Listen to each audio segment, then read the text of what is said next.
This is Kenya News Update today. More than 3,000 people died trying to reach Spain by sea this year. That's the headline. But here's the twist. That number is actually a 70% drop from last year.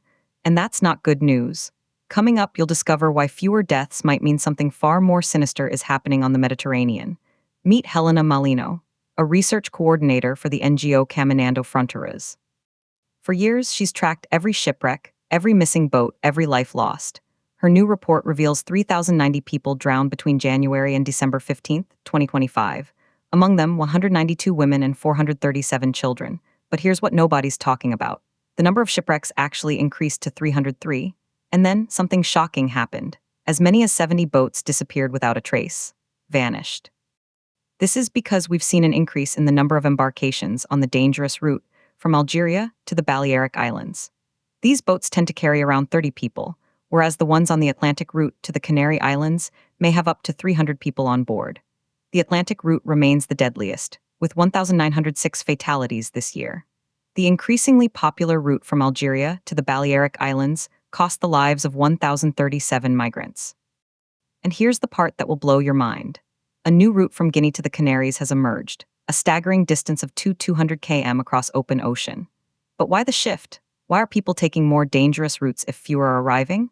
According to Spain's interior minister, 35,935 irregular migrants arrived by sea and land up to 15 December, compared with 60,311 during the same period in 2024.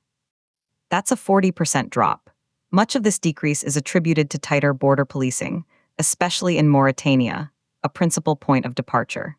In 2024, the North African state signed a new migration partnership with the European Union in exchange for €210 in funding.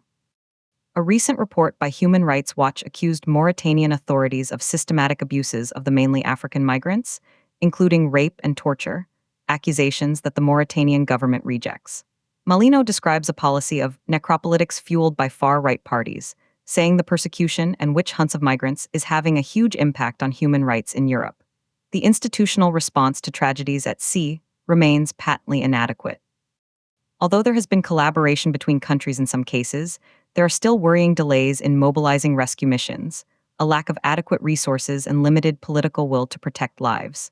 The 3,090 victims come from 30 countries, mostly in West and North Africa, but also Pakistan, Syria, Yemen, Sudan, Iraq, and Egypt.